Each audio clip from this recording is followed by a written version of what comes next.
Halo teman-teman semua, perkenalkan nama saya Monica Fabiola Tanzil. Di sini saya ingin mempresentasikan untuk kelompok 5 soal pemeliharaan fasilitas-fasilitas produksi untuk memenuhi kebutuhan tugas 2 dan UAS.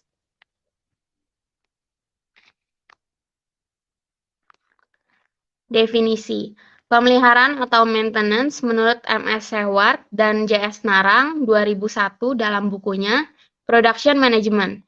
Pemeliharaan atau maintenance adalah sebuah pekerjaan yang dilakukan secara berurutan untuk menjaga atau memperbaiki fasilitas yang ada sehingga sesuai dengan standar atau sesuai dengan standar fungsional dan kualitas. Di sini terdapat 6 manfaat pemeliharaan. Yang pertama adalah perbaikan terus-menerus. Kegiatan ini menjadi kajian yang penting dalam manajemen operasi, baik mau manufaktur maupun jasa, terutama pabrik-pabrik yang menggunakan mesin yang berputar dan beroperasi setiap saat. Yang kedua, untuk meningkatkan kapasitas. Dengan adanya perbaikan yang terus-menerus, maka tidak akan ada pengerjaan ulang atau proses ulang, sehingga kapasitas akan meningkat. Lalu yang ketiga, untuk mengurangi persediaan, karena tidak perlu ada tumpukan bahan baku yang harus disiapkan untuk melakukan produksi ulang. Lalu yang keempat, untuk biaya operasi lebih rendah. Akibat kapasitas yang meningkat disertai dengan persediaan yang rendah, maka secara otomatis akan mengakibatkan biaya operasi lebih rendah. Lalu yang kelima, produktivitas lebih tinggi. Maka dari rumus produktivitas adalah output atau input akan diperoleh bahwa produktivitas akan lebih besar. Lalu yang terakhir, untuk meningkatkan kualitas. Akan tercipta cost advantage, artinya dengan kualitas yang sama baik, harga dapat ditetapkan menjadi lebih murah. Lalu ada konsep pemeliharaan, yaitu keterlibatan karyawan dan prosedur karyawan, hasil. Lalu ada jenis-jenis pemeliharaan. Pemeliharaan pencegahan, pemogokan atau korektif. Lalu pemeliharaan kondisional. Lalu ada menetapkan kebijakan pemeliharaan, yaitu simulasi dan expert system. Lalu ada pemeliharaan efisiensi, merubah proses, merancang, mengganti, meningkatkan prosedur, meninjau dan mengubah sistem pengoperasian. Lalu material handling definisi, yaitu seni dan ilmu pengetahuan dari perpindahan, penyimpanan, perlindungan, dan pengawasan material. Lalu tujuan penanganan material, itu untuk mengembangkan kualitas produksi, meningkatkan keamanan, dan pengembangan kerja. Produktivitas, penggunaan fasilitas, mengurangi bobot mati, pengawasan persediaan. Lalu biaya penanganan material, biaya investasi, biaya operasi perawatan, pembelian kontainer, pengepakan, dan kerusakan material. Lalu ada tingkat aliran material, jumlah aliran rendah, dan jarak perpindahan relatif pendek hand truck, sehingga jauh dari AVG. Jumlah aliran sangat tinggi, konveyor aliran sangat tinggi dan jarak perpindahan. Lalu tim kelompok kami, anggota kami ada Pak Felix Fernandes, ada Pak Rizal, ada saya sendiri, lalu Pak Kelenius, dan Pak Saga. Baik, di sini ada konsep pemeliharaan. Yang pertama adalah pemeliharaan pencegahan. Inspeksi periodik untuk mendeteksi kondisi yang mungkin menyebabkan produksi terhenti atau berkurangnya fungsi mesin dikombinasikan dengan pemeliharaan untuk menghilangkan, mengendalikan kondisi tersebut dan mengembalikan mesin ke kondisi semula, atau dengan kata lain deteksi dan penanganan diri kondisi normal mesin sebelum kondisi tersebut menyebabkan cacat atau kerugian. Yang kedua, ada pemeliharaan pemogokan atau korektif, yaitu perbaikan secara remedial ketika sudah terjadi peralatan yang rusak dan kemudian harus diperbaiki atas dasar prioritas atau kondisi darurat. Dan yang ketiga ada pemeliharaan kondisional. Kegiatan mereka memeriksa dan mengukur kebutuhan reparasi perbaikan atau penggantian peralatan. Lalu ada teknik menetapkan kebijakan pemeliharaan. Simulasi. Dari beberapa keputusan pemeliharaan, maka simulasi komputer merupakan alat yang bagus untuk mengevaluasi dampak berbagai kebijakan. Contohnya, personel operasi dapat ditambah staf melalui penentuan trade-off antara biaya penghentian mesin dan biaya penambahan tenaga kerja. Lalu expert system.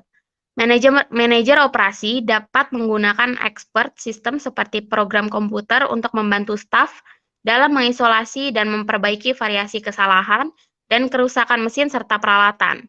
Lalu manajer operasi memfokuskan pada perbaikan desain dan membackup komponen untuk memperbaiki reliabilitas. Pada akhirnya, banyak perusahaan yang mengajak para karyawannya untuk mempunyai rasa memiliki peralatan mereka sehingga selalu memeliharanya. Selanjutnya ada 5 efisiensi dalam pemeliharaan. Yang pertama adalah untuk mengubah proses, yang kedua untuk merancang kembali komponen yang gagal, lalu yang ketiga untuk mengganti dengan komponen yang baru atau yang lebih baik, yang keempat meningkatkan prosedur perawatan preventif, sebagai contoh, melakukan pelumasan sesuai ketentuannya atau mengatur kembali frekuensi dan isi daripada pekerjaan inspeksi. Lalu yang terakhir untuk meninjau kembali dan merubah sistem pengoperasian mesin. Misalnya dengan merubah beban unit atau melatih operator dengan sistem operasi yang lebih baik, terutama pada unit-unit khusus. Terima kasih. Selanjutnya akan dilanjutkan oleh rekan saya. Oke, kita masuk ke materi selanjutnya. Pemeliharaan dalam produksi lini perakitan dan otomatis.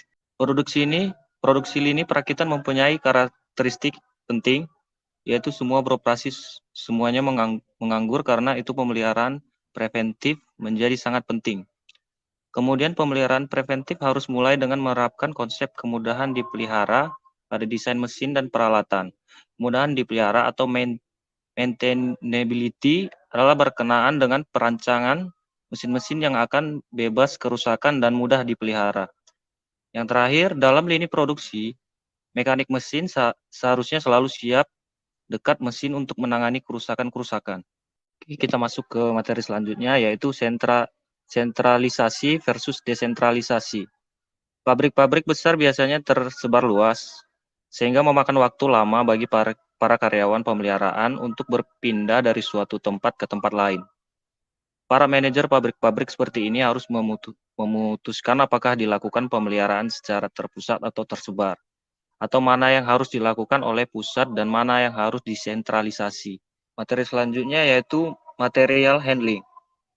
Yang pertama, material handling harus dikurangi atau dihindari apabila mungkin dari semua pekerjaan dalam pabrik. Kemudian yang kedua, pekerjaan material handling yang tak dapat dihindarkan atau dikurangi harus dimekanisasikan, seperti dengan menggunakan ban berjalan atau konveyor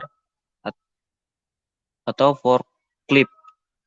Yang ketiga, alat-alat handling harus dipilih berdasarkan pertimbangan ekonomi atau efisiensi dan dapat berguna bagi kepentingan keseluruhan pabrik. Yang keempat, alat handling yang ada harus digunakan secara lebih efisien dalam pabrik. Yang kelima, dalam mempersiapkan plan layout baru atau memperbaiki layout yang ada, semua pekerjaan material handling harus direncanakan dengan baik. Yang keenam, sebelum memutuskan penggunaan suatu jenis peralatan handling yang mekanis, perlu dibuatkan suatu analisis yang lengkap untuk dapat ditentukan jenis peralatan apa yang paling sesuai dan paling ekonomis untuk pekerjaan tersebut. Yang terakhir, rencana untuk memperkenalkan peralatan handling atau membuat perubahan atas peralatan-peralatan yang ada haruslah dibicarakan dan diterima oleh semua pihak yang berkepentingan beserta usul-usul sebelum penerapan dilakukan. Dari selanjutnya yaitu pemilihan kebijakan dalam pemeliharaan. Pemilihan preventive maintenance secara teknis perlu dilakukan untuk menjamin kelancaran bekerjanya suatu mesin atau peralatan, tetapi secara ekonomis belum tentu terbaik.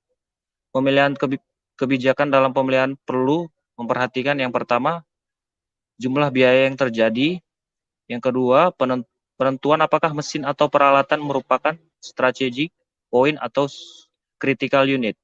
Kalau iya, maka sebaiknya diadakan preventive maintenance. Oke, kita ke materi selanjutnya, yaitu biaya penanganan material. Biaya investasi, harga pembelian peralatan, harga komponen alat bantu, dan biaya instalasi. Yang kedua, biaya operasi, biaya perawatan, biaya bahan bakar, dan biaya tenaga kerja. Yang ketiga ialah biaya pembelian muatan, biaya pembelian palet dan kontainer, biaya pengepakan dan kerusakan material. Pertimbangan perencanaan sistem material handling yang efisien. Yang pertama, faktor-faktor lain. Tipe tata letak pabrik, fleksibilitas dalam melakukan pekerjaan ganda dan pekerjaan atas beberapa produk. Kemudian biaya-biaya operasi dan investasi peralatan, tingkat suku bunga, depresiasi, umur ekonomis peralatan. Kemudian penyimpanan area, volume, bentuk, dan ukuran fasilitas penyimpanan, jarak antara kolom. Kemudian tingkat aliran material frekuensi, jalur, lebar gang, mekanisme loading dan unloading. Dan yang terakhir, material yang dipindahkan jenis, berat, volume, bentuk, ukuran material yang dipindahkan. Materi selanjutnya yaitu pentingnya material handling. Menurut penelitian, dilakukan sekitar 50-70% dari kegiatan produksi, diklasifikasikan dalam non-produktif. Material handling terbagi yaitu menjadi material handling cost, yaitu biaya overhead berkisar 25% dari total biaya produksi. Material handling juga terbagi menjadi 3 tahapan pengembangan, yaitu konvensional, kontemporer, maju atau berorientasi sistem. Cara selanjutnya yaitu definition of material handling. Moving, required to create team and place utility. Storing, provides a buffer between operation facilities, the efficient use of people and mechanisms, and provides for efficient organization material. Protecting, includes packaging, packing, and unitizing down the protect against the make and depth of material. Kemudian controlling, requires physical and status material control. Dan yang terakhir material, yaitu including bulk material and unit load. Oke, terima kasih. Materi selanjutnya akan disampaikan oleh Bapak Kelenius. Dipersilakan. Ya, terima kasih dari Pak Sion. Selanjutnya, definisi material handling. Material handling means providing the right amount of the right material in the right condition, at the right place, at the right time, in the right position, in the right sequence, and for the right cost by using the right method. Yang kedua, American Material Handling Society mendefinisikan material handling sebagai seni dan ilmu yang meliputi penanganan handling, pemindahan moving, pembungkusan, pengepakan atau packaging, penyimpanan storing, sekaligus pengendalian dan pengawasan controlling. Tujuan pokok kegiatan material handling. Pertama, menambah kapasitas produksi. Kedua, mengurangi limbah buangan atau waste. Ketiga, memperbaiki kondisi area working condition. Keempat, memperbaiki distribusi material. Kelima, mengurangi biaya. Prinsip-prinsip material handling. Yang pertama, semua kegiatan pemindahan harus direncanakan. Yang kedua, rencanakan sebuah sistem yang menyatukan sebanyak mungkin kegiatan dan mengkoordinasikan cakupan operasi penuh. Yang ketiga, rencanakan urutan operasi dan susunan peralatan. Yang kelima, gunakan gravitasi untuk pemindahan barang jika mungkin. Yang keenam, manfaatkan volume bangunan semaksimal mungkin. Yang ketujuh, tingkatan jumlah, ukuran, berat beban yang dipindah. Prinsip-prinsip material handling. Yang ke-8, belajar berikan metode dan peralatan pemindahan yang aman. Yang ke-9, gunakan peralatan pemindahan mekanis atau otomatis jika mungkin. Yang ke-10, dalam pemilihan peralatan pemindahan, pertimbangan semua aspek barang yang dipindah, pemindahan yang dilakukan dengan cara yang digunakan. Yang ke-11, lakukan cara juga jenis dan ukuran peralatan pemindahan.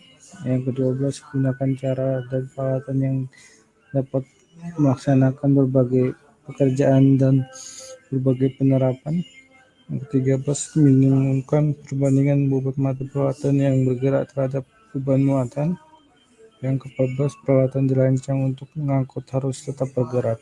Yang ke-15, kurangi waktu kosong atau tidak produktif. Yang ke-16, rencanakan perawatan penjagaan dan perbaikan terjadwal untuk peralatan pemindah. Yang ke-17, ikuti cara dan peralatan pemindahan yang kuno jika peralatan dan metode yang lebih efisien akan memperbaiki operasi. Yang ke-18, gunakan peralatan pemindahan bahan untuk memperbaiki pengendalian produksi, pengendalian, persediaan, dan pemindahan lainnya. 19, gunakan peralatan pemindahan untuk membantu mencapai kapasitas produksi penuh. Yang ke-20, tentukan efisiensi kinerja pemindahan dalam batasan biaya tiap satuan yang dipindah. Material Handling Evaluation Chart. Berikut adalah lembar pemeriksa pemindahan barang umum. Terdapat pabrik, departemen, pengamat, lokasi, operasi, tanggal, indikator peluang perbaikan. Contoh indikatornya, pertama terlalu banyak barang setengah jadi, kedua gang yang kacau, tiga barang bahan yang rusak, keempat pengaliran rumit, yang kelima lantai tidak terawat, yang keenam persilangan, yang ketujuh operasi yang berkaitan terpisah jauh. Pertimbangan perancangan MH. Pertama, karakteristik material mutlak ketahui seperti sifat fisik, cair, padat, gas, ukuran tinggi, panjang, lebar, kondisi panas, dingin, kering, basah, bentuk plat, segi, risiko keamanan mudah pecah, mudah meledak, berat, perbuah, perkotak, perkemasan. Yang kedua, tingkat aliran material yang diperhatikan adalah jumlah material yang dipindahkan, jarak perpindahan. Kita lihat diagramnya, semakin banyak alat yang digunakan yang dekat akan jarak perpindahannya makin jauh. Seperti conveyor hand truck, conveyor HGV train, power truck unit load HGV. Yang ketiga, tipe tata letak. Yang pertama, tipe tata letak merupakan jenis peralatan MH yang berbeda karena karakteristik produk jadi dan proses produksi juga berbeda. Yang kedua, fixed layout atau produk jadi umumnya berukuran besar dan berada di tempat yang tetap dan seterusnya. Pengelompokan peralatan material handling terdiri atas dua, yaitu pengelompokan alat MH dan kontainer unit leasing. Yang termasuk pengelompokan alat MH ialah storage and retrieval equipment. Yang kedua, automatic identification and communication equipment. Yang ketiga, material transport equipment. Container unit leasing terbagi menjadi tiga lagi. Yang pertama tote pens, kedua skateboard, yang ketiga pallet. Selanjutnya presentasi disampaikan rekan saya. Terima kasih. Perkenalkan, nama saya Felix Fernandes. Saya akan melanjutkan presentasi dari Pak Grenius untuk kelompok 5 manajemen operasional. Kelompok kontainer dan unitizing equipment itu terdiri dari beberapa gambar. Bisa dapat kita lihat pada gambar yang muncul. Kemudian pallet box dan hand pallet truck itu terlihat juga pada gambar pallet box dan hand pallet truck yang dapat diperpindahkan ya dengan menggunakan pallet truck seperti pada gambar yang muncul pada slide ini. Kemudian berikut adalah gambar-gambar yang dapat kita lihat ya, macam-macam stroke and retrieval untuk memindahkan barang-barang ya, seperti kontainer dan palet-palet. Nah, dapat kita lihat ya,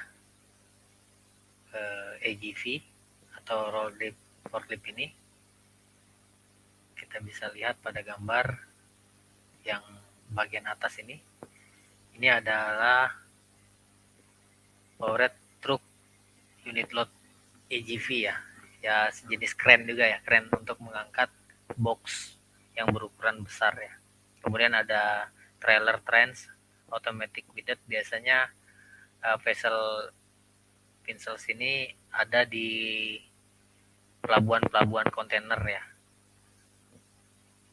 pelabuhan kontainer atau tempat truk-truk pengangkut kontainer ya. Dan kita lanjutkan conveyor dan kelebihan dan kekurangan dari conveyor sendiri ya. Conveyor itu digunakan untuk memindahkan material secara terus-menerus dengan jalur yang tetap. Kemudian keuntungannya, kapasitas tinggi, kemudian kecepatan dapat disesuaikan, kemudian penanganan dapat digabungkan dengan aktivitas lainnya seperti proses dan inspeksi, kemudian pengiriman bahan secara otomatis, tidak memerlukan gang. Ya, kalau kita menggunakan truk ya, EGV itu dia memerlukan kapasitas yang lebih besar ya. Kemudian kekurangan conveyor sendiri itu meliputi jalur yang tetap sehingga pengangkutan terasa terbatas pada area tersebut. Kemudian kekurangan lainnya dimungkinkan terjadinya bootlenecks ya dalam sistem. Kemudian kerusakan pada salah satu bagian conveyor akan menghentikan aliran proses. Kemudian kekurangan yang keempat itu conveyor ada pada tempat yang tepat sehingga akan mengganggu gerakan peralatan bermesin lainnya. Maksudnya mohon maaf saya ralat, conveyor ada pada tempat yang tetap ya, artinya conveyor tidak berpindah-pindah. Contohnya seperti conveyor untuk pengangkutan batu bara, untuk masuk ke loading point itu menggunakan conveyor ya, dan itu tidak bisa dipindah. Kemudian conveyor yang ada di beberapa bandara mungkin untuk pengiriman barang mungkin ada juga menggunakan conveyor ya. Salah satunya itu tidak memungkinkan untuk dipindah-pindah. Artinya conveyor itu berada di posisi yang tetap. Selanjutnya, crane dan hose digunakan untuk memindahkan beban secara terus-menerus dengan area terbatas. Kelebihan crane dan hot seat. Nah, ini dapat kita lihat ya pada gambar bergerak di samping. Keterkaitan lantar kerja sangat kecil. Maksudnya lantai kerja yang berguna untuk kerja dapat dihemat. Kemudian dimungkinkan untuk mengangkat dan memindahkan benda. Perbedaan crane dan hot seat itu, hot seat setelah barang diangkat dapat bergerak maju mundur. Beban cenderung tidak besar ya. Biasanya dipasang di dalam gudang atau pabrik untuk memindahkan barang yang tidak terlalu besar dan berat. Kemudian crane setelah barang diangkat bergerak memutar, biasanya dipakai di luar gedung untuk mengangkat peti kemas atau material pembangunan.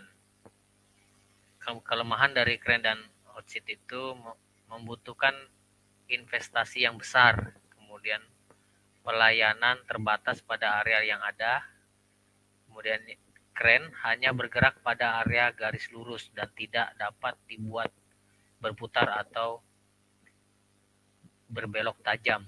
Pemakaian tidak dapat maksimal sesuai yang diinginkan karena crane hanya digunakan untuk periode waktu yang pendek setiap hari kerja. Jadi hot seat ini biasa digunakan di workshop ya atau bengkel-bengkel besar untuk perpindahan sementara saja.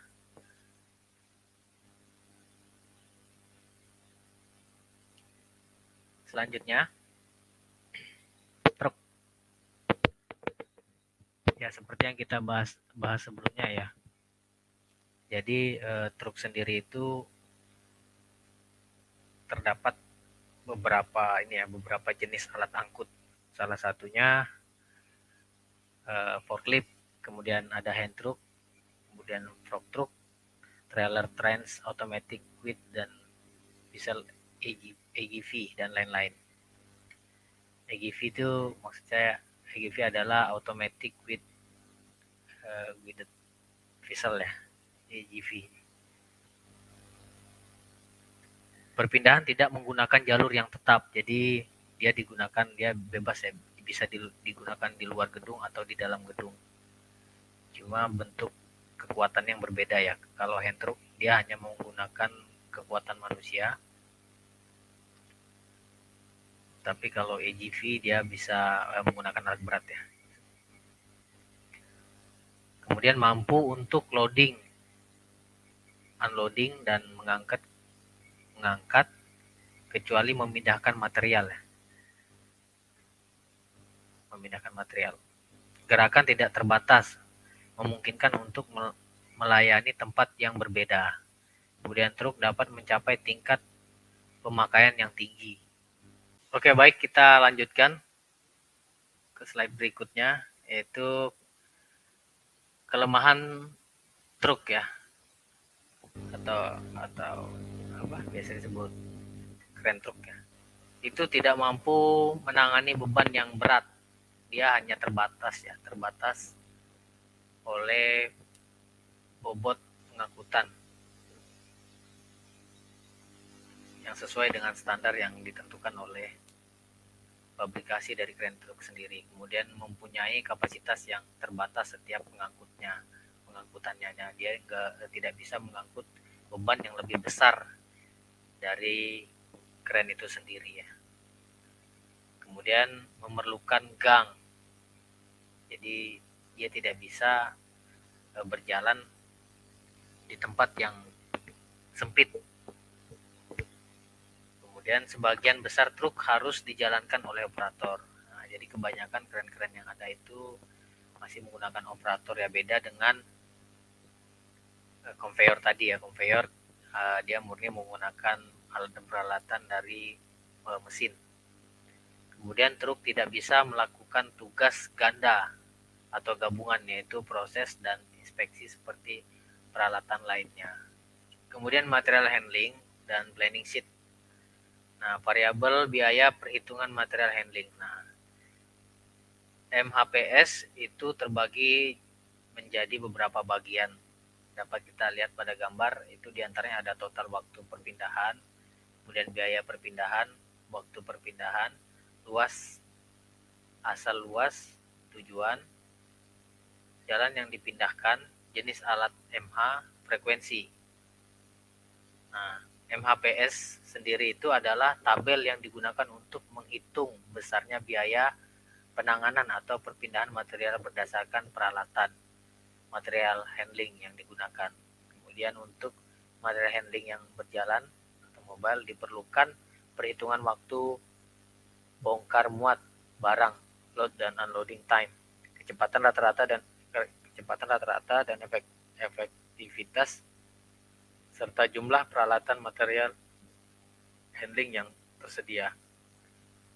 Material handling fixed cost, biaya yang tetap tidak terpengaruh pada jumlah perpindahan material, antara lain biaya investasi di depresiasi dan biaya sewa peralatan per unit.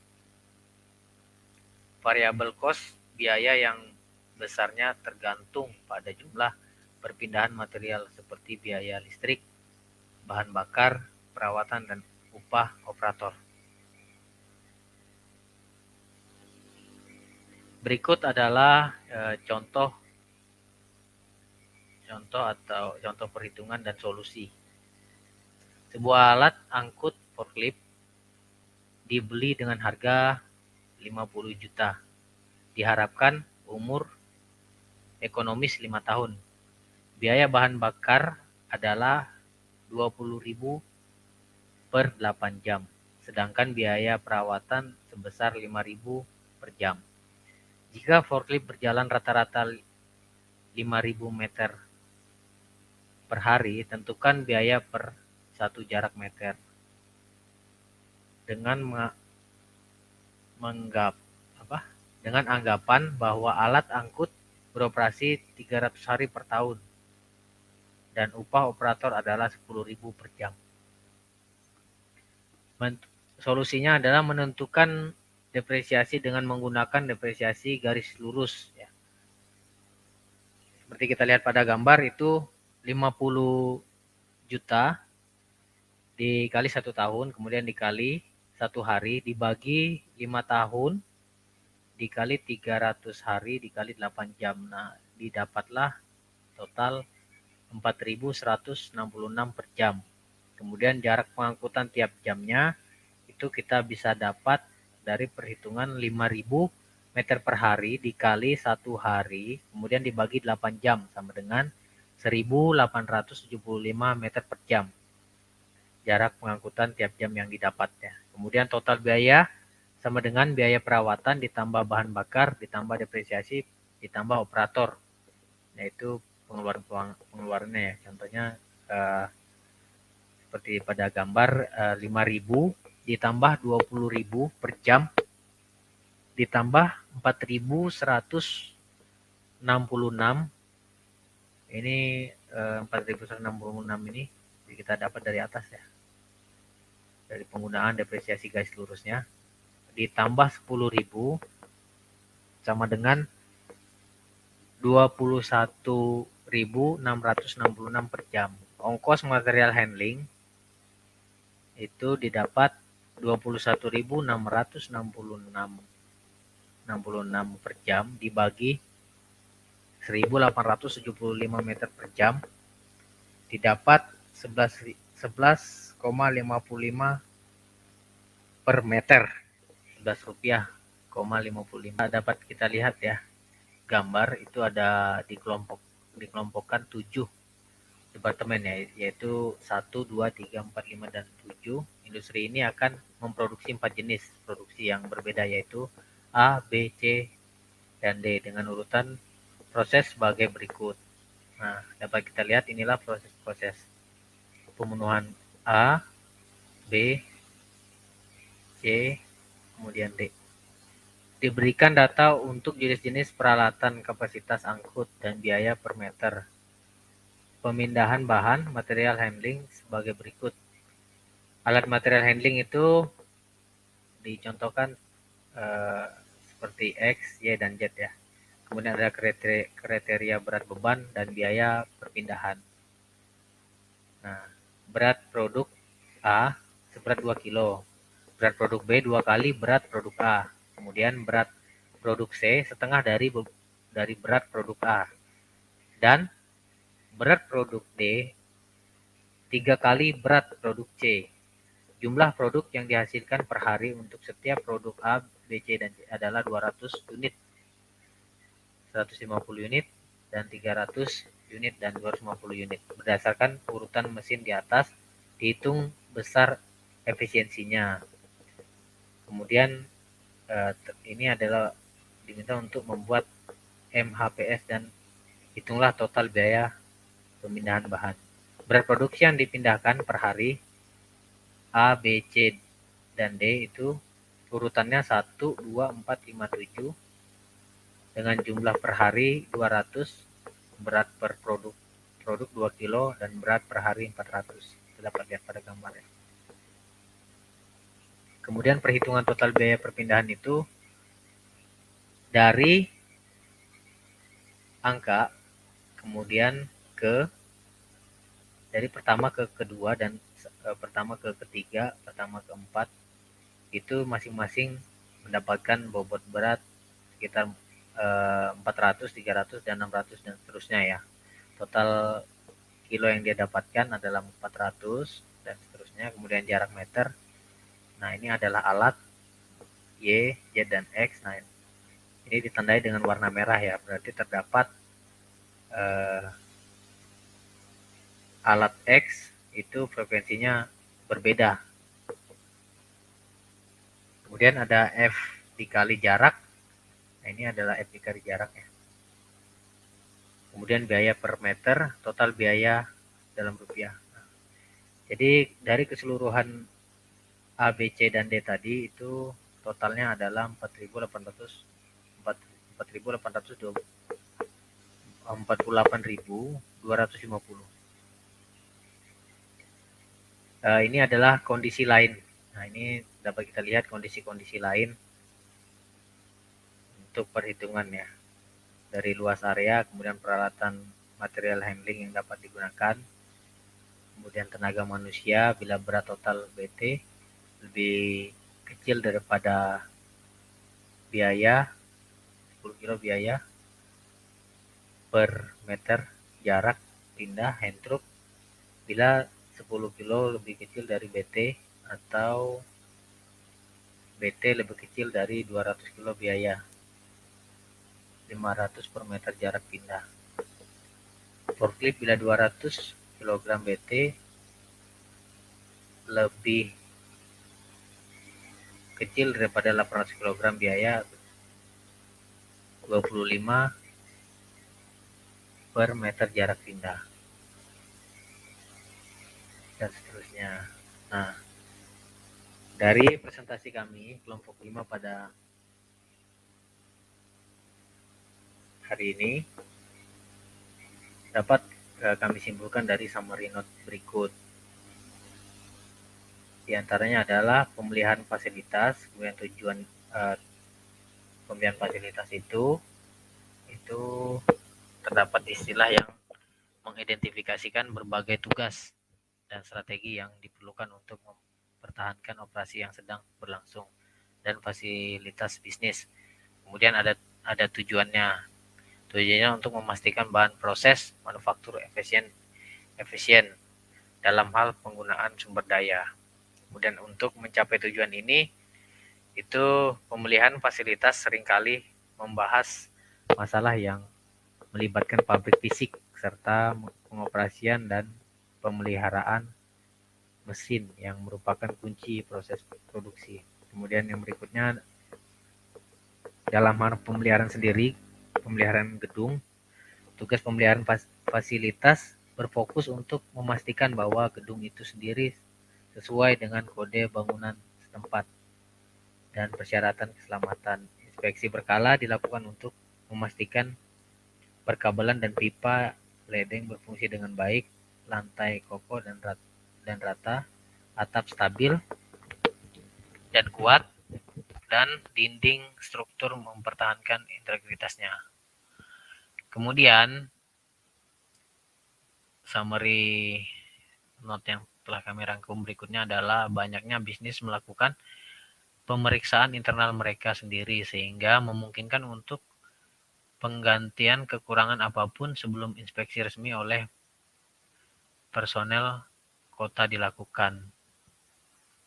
Nah, pemeliharaan fasilitas juga mencakup penanganan masalah kondisi saat ini dari semua mesin yang digunakan dalam proses produksi, komponen yang telah aus dan dari waktu ke waktu segera diganti, suku cadang yang memerlukan pelumasan teratur dirawat sesuai jadwal yang telah ditentukan, dan perawatan internal setiap mesin diperiksa untuk tanda-tanda erosi. Kemudian memelihara mesin secara bertanggung jawab tidak hanya membantu menjaga efisiensi dalam proses produksi, tetapi juga memastikan keselamatan orang yang bekerja dengan dan di sekitar mesin tersebut. Hal ini pada kiranya memiliki efek membuat lingkungan kerja lebih menarik dan motivasi karyawan yang berharga untuk tetap bersama perusahaan dalam jangka panjang. Kemudian summary yang terakhir itu, saat merancang strategis pemeliharaan fasilitas penting untuk mengidentifikasi setiap hambatan potensial terhadap efisiensi operasi yang berkelanjutan. Ini berarti mempertimbangkan apa yang akan terjadi jika mesin tertentu tidak dapat beroperasi selama beberapa jam, atau bagaimana operasi akan terpengaruh jika pembangkit listrik cadangan tidak berfungsi selama pemadaman listrik. Kemudian dengan mengidentifikasi kemungkinan situasi dan di mana fasilitas sementara tidak sesuai untuk produksi, adalah mungkin juga untuk mengidentifikasi strategi yang pada gilirannya membantu meminimalkan kemungkinan terjadinya peristiwa tersebut. Kemudian sebagai bagian dari pemeliharaan fasilitas, setiap mesin atau peralatan yang diperlukan untuk mempertahankan upaya rencana kontingensi juga akan diuji dan dipelihara secara teratur. Dan yang terakhir, sebagai bagian dari pemeliharaan fasilitas, setiap mesin atau peralatan yang diperlukan untuk mempertahankan upaya rencana kontingensi juga akan diuji dan dipelihara secara teratur. Berikut ada referensi dari materi presentasi kami kelompok 5. Sekian presentasi kami kelompok 5, manajemen operasional, yang membahas tentang perawatan alat dan peralatan fasilitas produksi. Sekian dan terima kasih.